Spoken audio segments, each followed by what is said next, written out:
You are listening to I Am Refocused Radio with your host, Shamaya Reed. This show is designed to inspire you to live your purpose and regain your focus. And now, here's your host, Shamaya Reed. Welcome to I Am Refocused Radio. We are here once again, and man, today we have another show lined for y'all. We have a true honor to have our special guest, Dr. Albert Bramante. He is a veteran talent agent. You can go right to his website, albertbramante.com.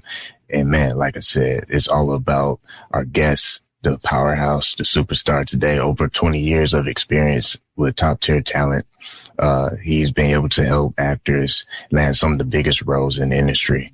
But what's truly setting him apart is his next level insight to what happens behind the scenes, not just in Hollywood, but in the human mind.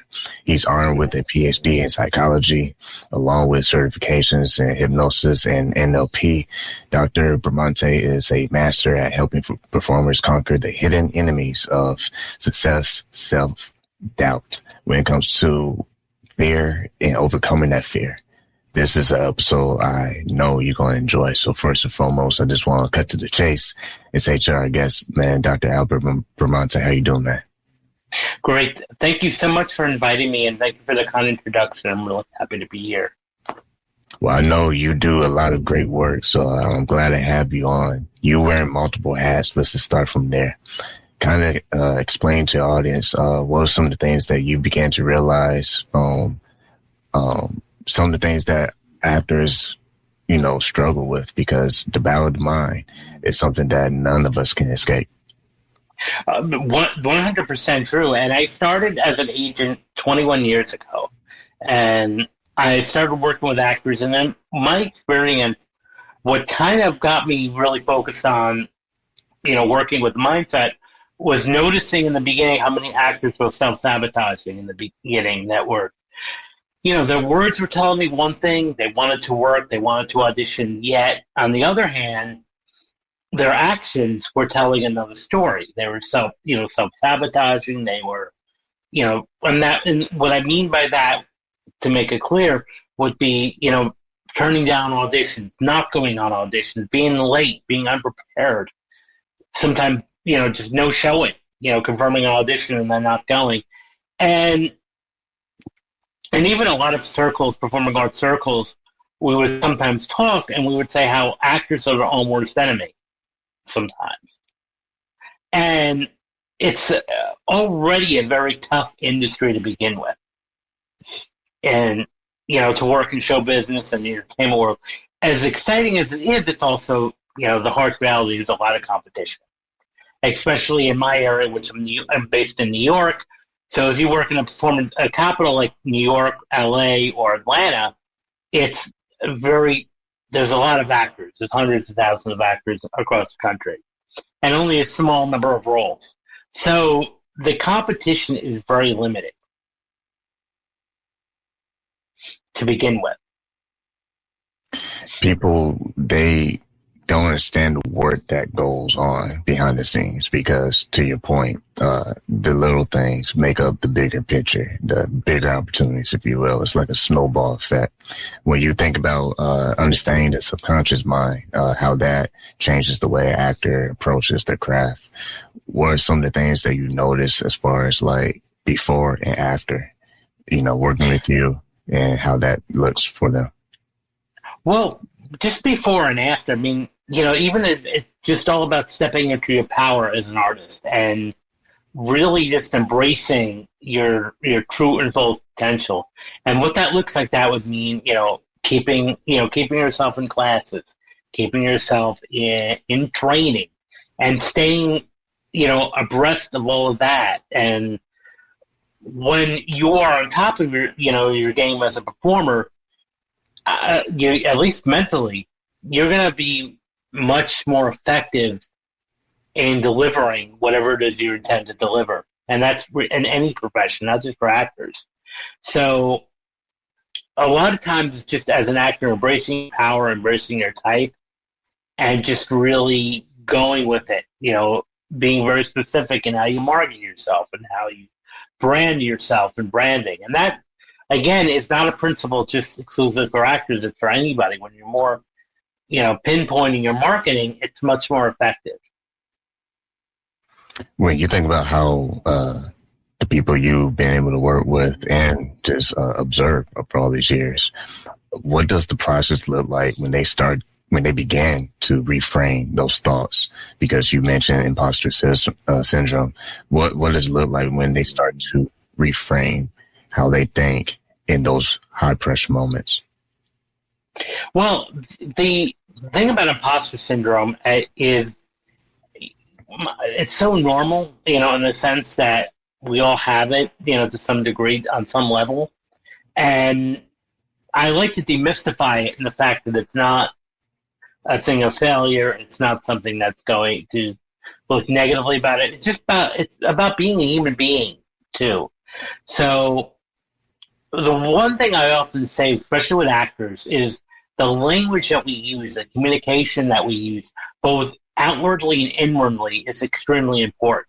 So what I try to work with actors is get out of the mindset or the romanticized mindset of a starving artist and the struggling artist or the aspiring artist. When you should always be referring to yourself as a professional working actor. And when you do that, it starts to mean something to you internally. Yeah. You're changing that internal script. Once again, watching us on Refocused Radio and listening to us on anywhere you find podcasts or radio, talking to our guest, Dr. Albert Bramante. Go to his website, albertbramante.com. He's a veteran talent agent. This, I feel, is going to be some great, if you can say, secret sauce for those who are tuning in, because when you break down with your clients how fear of success can be just as dangerous as the fear of failure, what are some signs behind that? Because there's a lot of stuff you can Google and type online, but what's the real thing that you've been able to discover some of the pain points there? Well, the reason I think fear of success is just, if not even more, insidious and treacherous than fear of failure, because it's not a conscious fear. It's not, nobody walks around saying, I fear success. We all want success, at least on a conscious level. We all want that. However, on a subconscious level, success can be very, very scary. And because of it means change, fear of change, more responsibility, and more, change in your identity sometimes.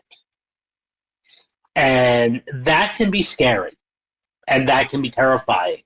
And as human beings, we're kind of addicted and wired to stay comfortable, which is, in the long run, can be a dangerous game to play, is to stay comfortable. I was going to say, speaking of staying comfortable, sometimes when you see the signs of discomfort, just from personal experience, a lot of times it's like a calling for you to expand. So when a person you're working with, when they finally reach that aha moment where, okay, all this doubting myself and making it harder than what it truly is, what does that look like when they get to that breakthrough moment where it's like, okay, like it's not as deep as I thought it would be. Like I just had to kind of just make a decision, make it happen. Well, yeah, it's not. Once you realize that it's not as scary as you thought it was going to be, because our minds are very good at deceiving us and making future events seem a lot scarier than what they are. And part of what I recommend is stepping outside your comfort zone. Doing something a little bit differently each day. Maybe not doing anything drastic right away, but stretching it a bit.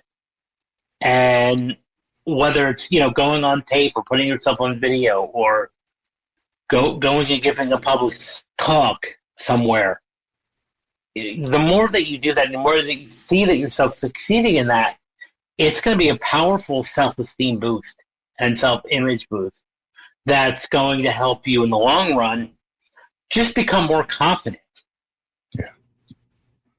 And we hear people talk about, just focus on getting 1% better every day. A lot of times we just want to eat the whole pie. Like, let me win right now in the next 4 hours. And that's just not reality. Like, that's not reality for anybody. So when you look at the long game, you being certified in both hypnosis and NLP, based on that experience, can you kind of explain to our audience how those tools help rewire self-limiting beliefs?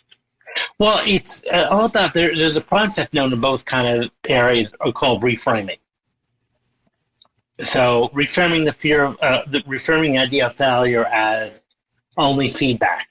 There's no such thing as failure, only feedback. So when you start to adopt that, mindset of like, well, even if I fall on my face, I'm going to be still successful at the end of the day. And I use the metaphor of the example of a toddler. If anybody's listening who's ever been around infants and toddlers, look at how they learn to walk. They will fall down hundreds of times, but they get back up. I've never met a person who gave up on trying to walk. Yeah. Well, yet we give up after a couple of times of maybe not succeeding in a sense. So I think we can learn from our fellow infants and toddlers is to get back up again. And that's something that we can help with changing limiting beliefs, is transforming failures as stepping stones to success. Because each time things may not go as you please or want, it's still valuable feedback and information that in the long run can be valuable to you and can really help you grow. I love that visual with the toddler, because it's true.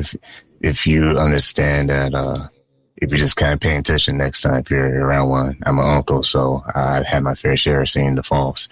What's so interesting about that point is that they do get up. And a lot of times it's instant. It's not like, they fall and they're like, oh, let me just go ahead and take a nap here. I mean, I feel like, all jokes aside, that's kind of how we are sometimes with our careers. We're so scared of making a mistake, or we're so scared of the unknown that we haven't even reached that point on that timeline, on that mile marker, if you will.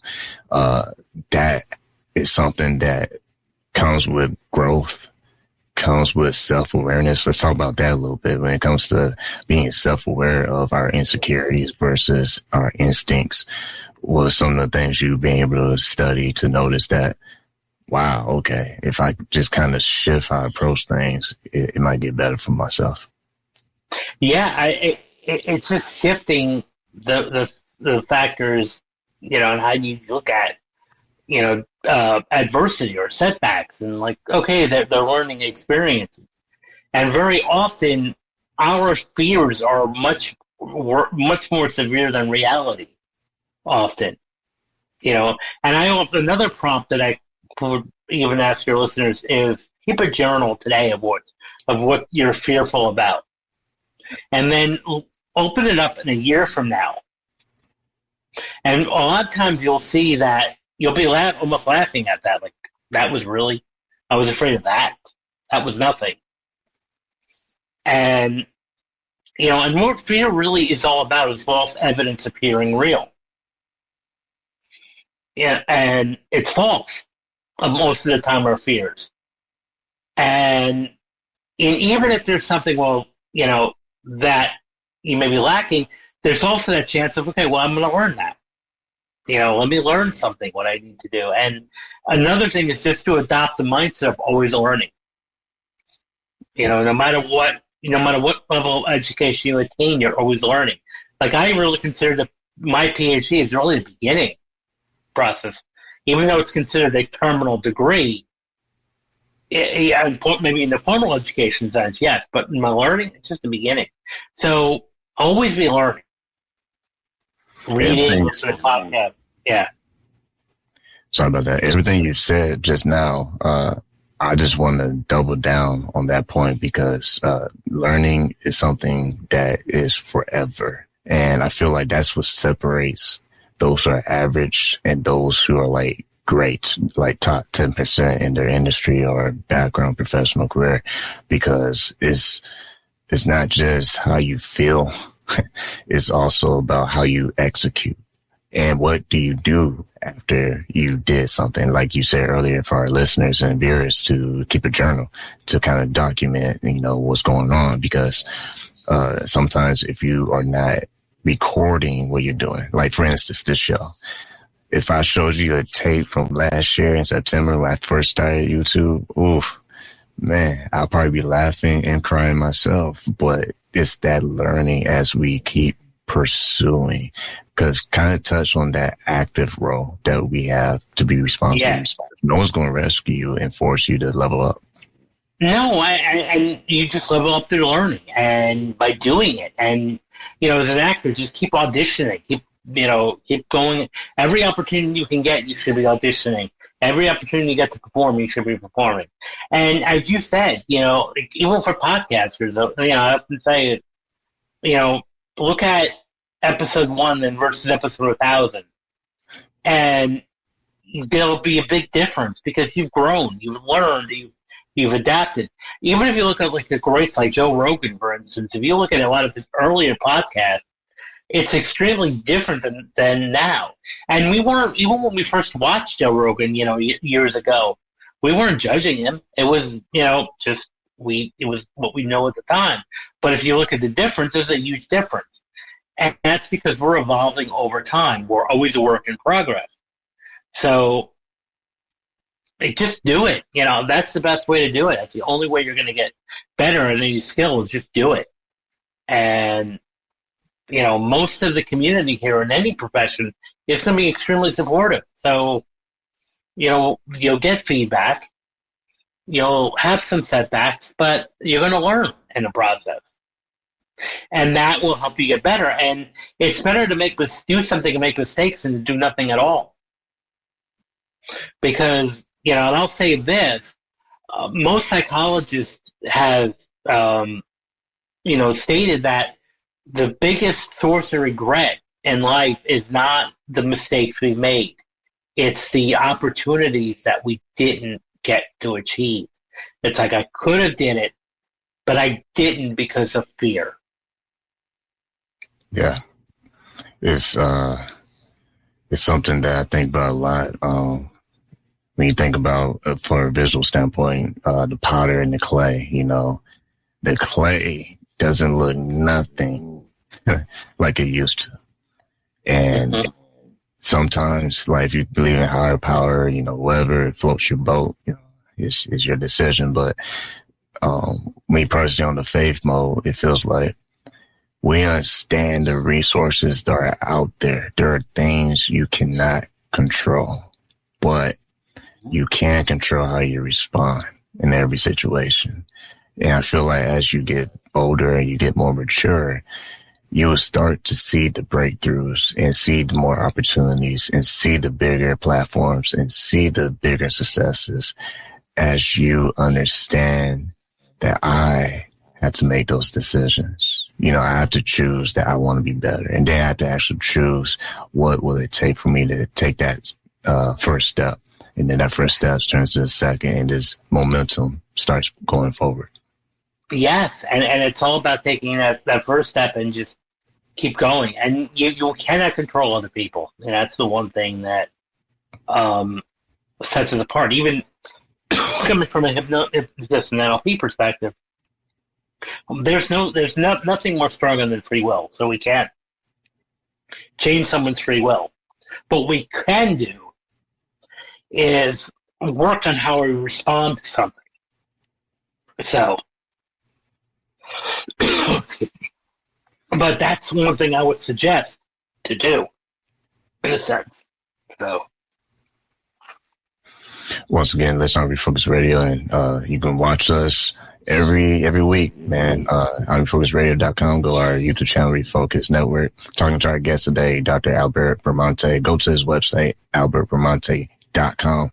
Veteran talent agent. I'm telling you, if you know anybody who's in acting, or if you're in it yourself, you want to keep this episode and listen to all the other shows that he's on, because he's kind of out there, man. He's on other shows talking this great masterclass talk right now. My next question, before we wrap up officially, last 6 minutes, is what advice will you give to someone watching this right now who feels like, man, I've been at this for some years now. I just kind of feel like I'm being overlooked no matter how much reps I'm putting in, so to speak. What will you say to them to kind of push them forward? I would say to keep going. That would be the main thing. And if you keep feeling that you're overlooked and been doing this for years, maybe it's time to change your approach and how to look at things. So, like for actors, for example, actors on marketing materials, which is like headshots, demo reels. Maybe it's time to get new headshots. Maybe it's time to change up your demos. So change things up a bit. That's what I would suggest. When you think about discipline, we touched on self-sabotage right earlier in the conversation. But from your background professionally, what is the biggest difference between discipline and self-sabotage when it comes to pushing forward and making that momentum that we kind of touched on? Well, I would say, discipline is by keep putting yourself out there and just by being focused and taking the things that you can change and work on improving them. So that might mean getting into some more classes, some more training, refreshing, take some courses as refreshers or some classes as refreshers, rather than saying, I have all the training I need. And that goes back to what we talked about earlier, is if you adopt the mindset that you know everything, you're already self-sabotaging because you don't. And even the veteran actors, the A-list actors, are always working in class or with coaches.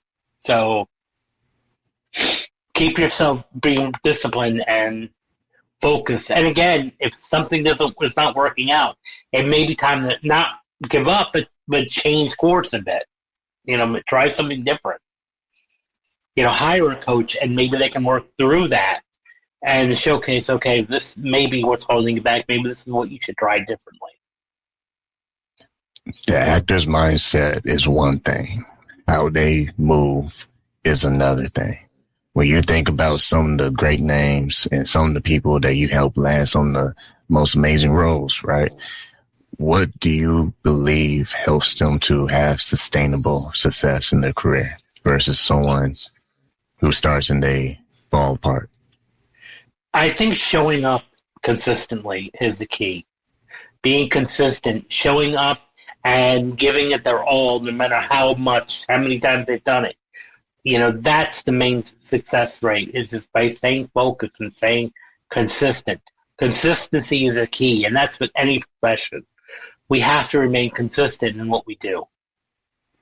I heard someone tell me earlier this year, some of the greatest performance is due to the amazing preparation.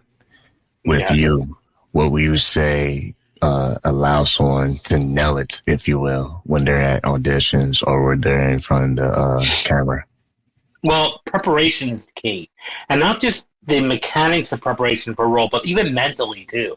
A very powerful tool that can be used is visualization, like imagination or visualizing. So even before the audition or before the interview or whatever you're going for, always, imagine or visualize this being success already.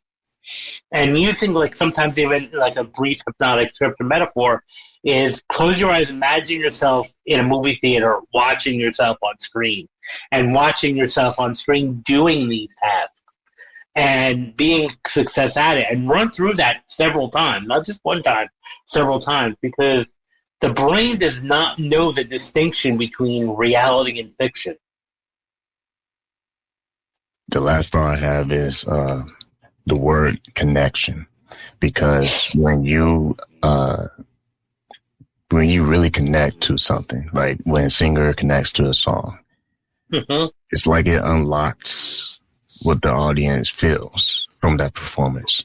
What has been your experience on that last thought when it comes to developing that connection a actor has with a assignment? That's really important, because that's what actors do when they connect to a role or connect to a character, is by really fully connecting and embodying that character. not just performing a character, but embodying that character. So there's a school of acting that's very popular called method acting, in which you will actually fully adopt the character, which, that has to be done within boundaries, of course, but I think the important thing is just truly connecting to the material and connecting to the character and really being that character, because it shouldn't seem like you're acting or being phony. You're truly embodying that character. If you look at every Emmy Award nominee or winner or Oscar nominee or winner, very often the performances are so real, we don't even know that they're acting. Because that's really what they're doing. They're just reading a script that somebody else wrote. But they do it in such a way that connects us and brings us in. Once again, you've been watching I Am Refocused Radio right here online, or listening to us on radio podcast. Been talking to our guest, Dr. Albert Bramante. Go to his website, albertbramante.com. Like always, want to say to you, sir, thank you for your time with us today. Thank you again. Thank you for inviting me. We're really happy to be here.